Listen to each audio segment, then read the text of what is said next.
Préparer la prochaine récession, lutter contre l'inflation galopante ou tout simplement se créer une nouvelle source de revenus passifs, on va voir dans cette vidéo pourquoi il est hyper important d'investir en bourse dès aujourd'hui. Alors est-ce que tu es prêt? C'est parti!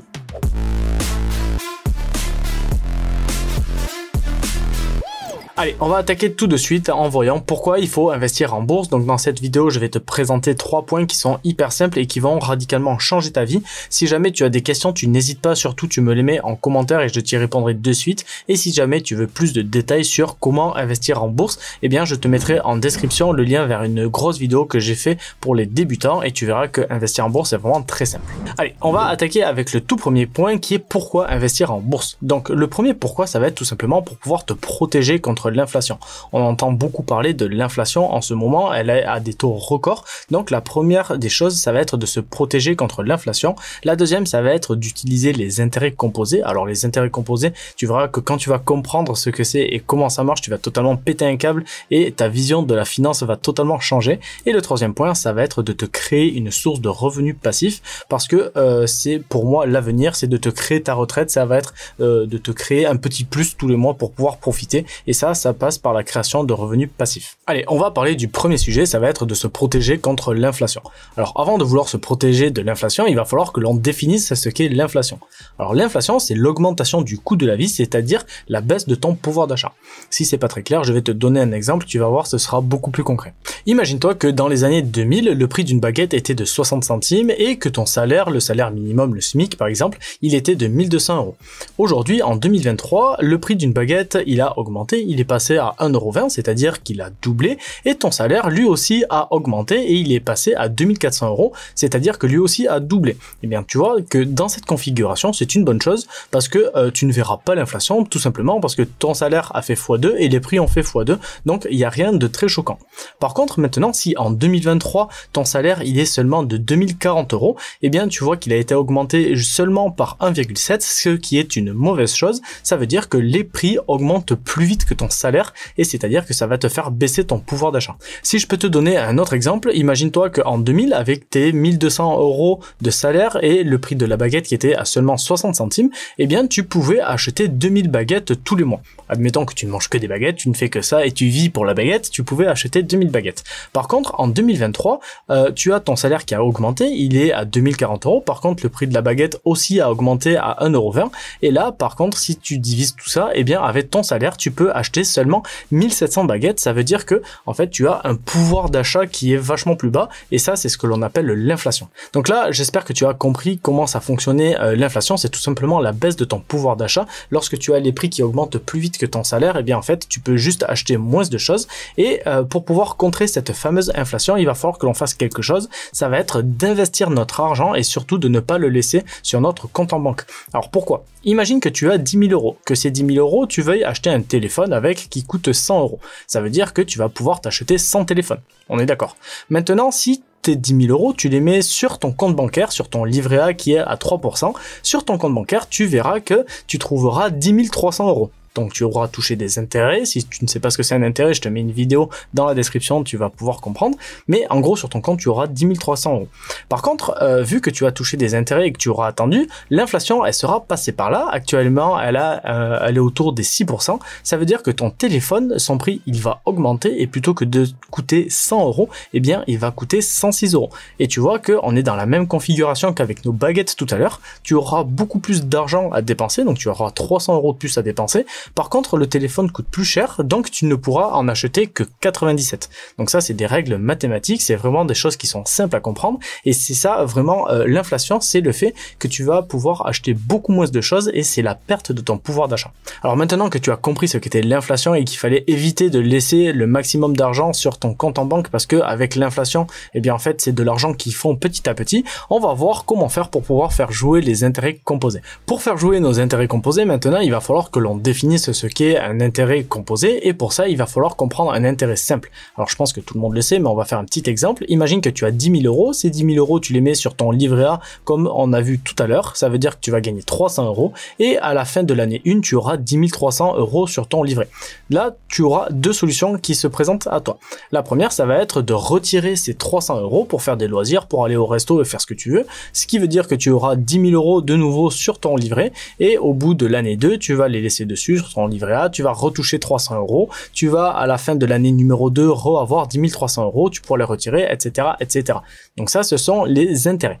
Maintenant qu'on a vu ça, on va voir ce que sont les intérêts composés. Alors en fait, c'est tout simplement la même chose, ce sont des intérêts, sauf que les 300 euros de loisirs, plutôt que de les utiliser, cette fois-ci, tu vas les garder et tu vas les laisser sur ton compte. Ça veut dire qu'au début de l'année 2, plutôt que de partir avec 10 000 euros, tu vas partir avec 10 300 euros. Ça veut dire que quand tu vas les mettre sur ton livret A, tu vas toucher un intérêt lors de l'année 2 de 309 euros, ce qui fait qu'à la fin de ton année numéro 2, tu vas avoir 10 609 euros sur ton compte. Donc tu as compris ce qu'étaient les intérêts composés, c'est toucher des intérêts sur des intérêts. Et maintenant, dans notre exemple, je vais te montrer une personne qui a mis 10 000 euros sur son livret A, donc admettons sur son livret A à 3% pendant 40 ans. Et bien tu vois, je sais pas si tu vois bien sur le petit tableau des mensualités à gauche, la première année elle va toucher 300 euros, la deuxième année elle va toucher 309 euros, 318, 327, etc., etc. Tu vois que tous les ans elle touche de plus en plus d'intérêts, donc ça c'est les effets, l'effet boule de neige des intérêts composés. Et tu vois que sa courbe de droite elle est exponentielle. Donc ça c'est la personne qui a investi 10 000 euros sur son livret A. À la fin de ses 40 ans, elle aura un capital de 32 620 euros, c'est-à-dire qu'elle aura gagné un petit peu plus de 22 000 euros uniquement avec les intérêts, donc ces intérêts qui font boule de neige. Et à la fin de ses 40 ans, en gros, elle aura une rente mensuelle de 80 euros par mois. Alors, je suis conscient que 80 euros par mois, ça fait pas rêver. C'est pour ça que je vais te donner une astuce pour gagner beaucoup plus. Donc, ça va être d'investir tous les mois, cette astuce. Donc, à gauche, on aura notre personne qui a investi ses 10 000 euros. Donc, il a, au final, comme tu le vois, 80 euros par mois, on va dire, d'intérêt au bout des 40 ans. Maintenant, si tu as la force, on va dire, et que tu es assez assidu pour investir 100 euros tous les mois pendant 40 ans, eh bien tu vois que la courbe elle est encore plus grosse, elle est encore plus exponentielle, c'est-à-dire que tu gagneras encore plus d'argent.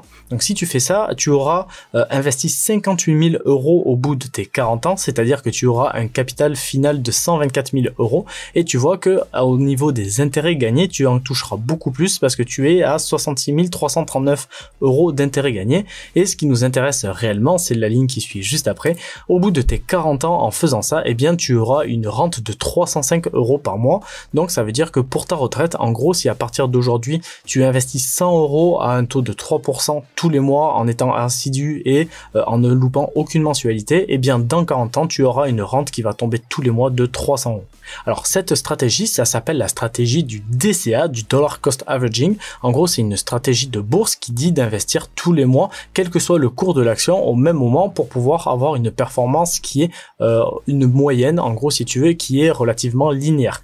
Et en te parlant de bourse, ça va être la deuxième stratégie que j'ai à te donner, ça va être d'investir en bourse pour pouvoir avoir encore plus de rendement. Donc on va garder notre exemple de la personne qui est assidue et qui met ses 100 euros tous les mois sur son livret A à un taux de 3%. Et cette personne, on va la comparer à quelqu'un qui investit en bourse. Donc historiquement, les taux, les rendements plutôt des marchés boursiers sont de 10% par an. Donc on va dire que tu es quelqu'un de sceptique et tu dis que 10% par an c'est beaucoup trop. Donc on va le baisser un petit peu et on va dire que tu as investi tes 100 euros tous les mois à un taux de 7%. Et bien tu vois que la courbe, elle a rien à voir, elle est vachement plus exponentielle, elle est beaucoup plus belle. Donc ça veut dire que tu gagneras beaucoup plus d'argent, je vais te le montrer tout de suite. À la fin de tes 40 ans, tu auras investi la même chose que notre personne de gauche, tu auras investi 58 000 $. Par contre, 58 000 euros, de toute façon c'est pareil. Ton capital final par contre sera de quasiment 400 000 euros, tu auras gagné 338 000 euros d'intérêt. Donc ça c'est uniquement les intérêts que tu auras gagnés pour laisser ton argent travailler à un taux qui est un petit peu plus gros que celui du livret A et tu auras une rente mensuelle à la fin d'à peu près 2200 euros par mois. C'est-à-dire que si tu arrives à investir à un taux de 7%, 100 euros tous les mois pendant 40 ans, au bout des 40 ans, quand tu vas prendre ta retraite, eh bien tu auras une rente de 2200 euros tous les mois.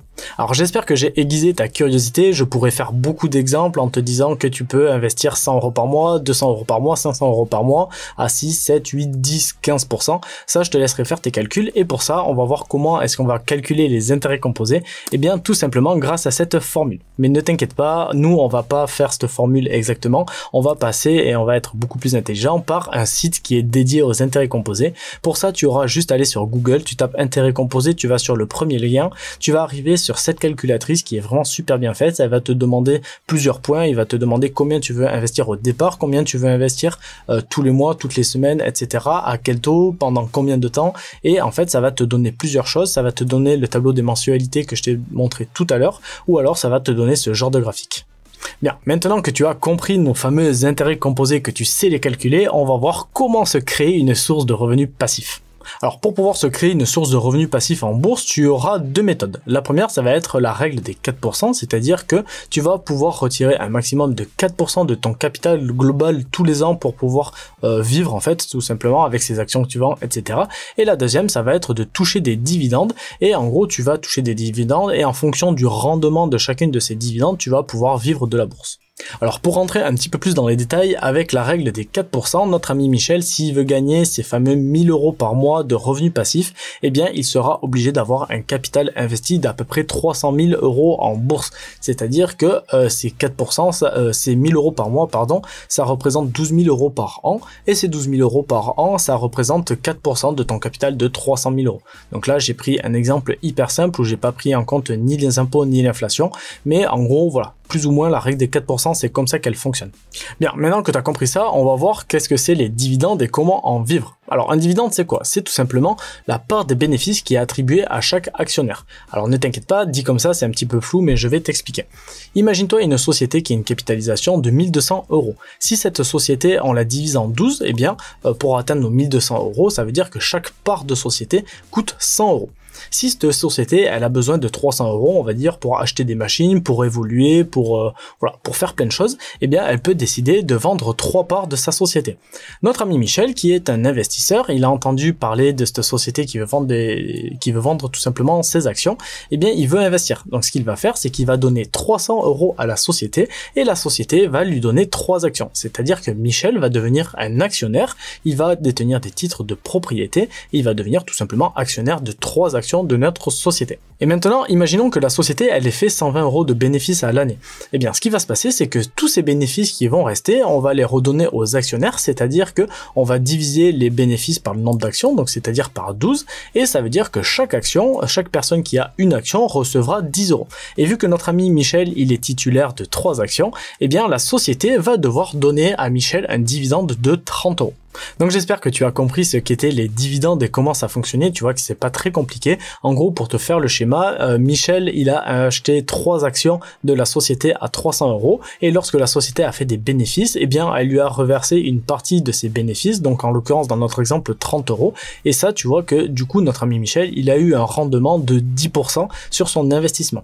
Par contre, si la société avait fait, je te dis une bêtise, 240 euros de bénéfices, eh bien Michel, il aurait touché 2 fois plus de dividendes parce que la société aurait fait 2 fois plus de plus-value, 2 fois plus de bénéfices, et plutôt que de avoir un rendement de 10%, il aurait eu un rendement de 20% parce que Michel, il aurait touché 60 euros alors qu'il aurait acheté le prix des actions, la même chose. Et là, le rendement, il rentre en compte et tu vois qu'il sera vraiment important parce que si tu as une société qui a un rendement de 2% de dividendes, eh bien, il va falloir que tu investisses 600 000 euros pour gagner nos fameux 1000 euros par mois.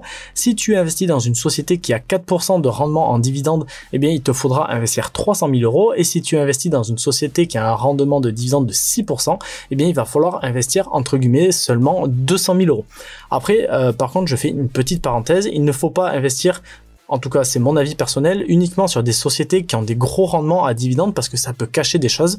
Voilà, il faut faire vraiment une bonne analyse approfondie de la société pour voir pourquoi elle paye des gros dividendes, si c'est normal ou pas, parce qu'il y a des sociétés qui font pas de chiffre d'affaires, qui donnent des gros dividendes énormes tout simplement pour attirer les investisseurs, et des fois des gros dividendes c'est pas gage de qualité forcément, donc fais bien attention avant d'investir dans des actions à dividendes. En tout cas, je voulais te remercier d'avoir regardé cette vidéo jusqu'à la fin, j'espère qu'elle t'a t'a plu. Si c'est le cas et que tu as appris des choses, n'hésite pas à me le mettre en commentaire. Si tu as des questions, c'est la même chose. J'y répondrai avec grand plaisir. En attendant, n'oublie pas de t'abonner et d'activer la petite cloche de notification. Et moi, je te dis à la semaine prochaine pour une nouvelle vidéo. Allez, ciao ciao!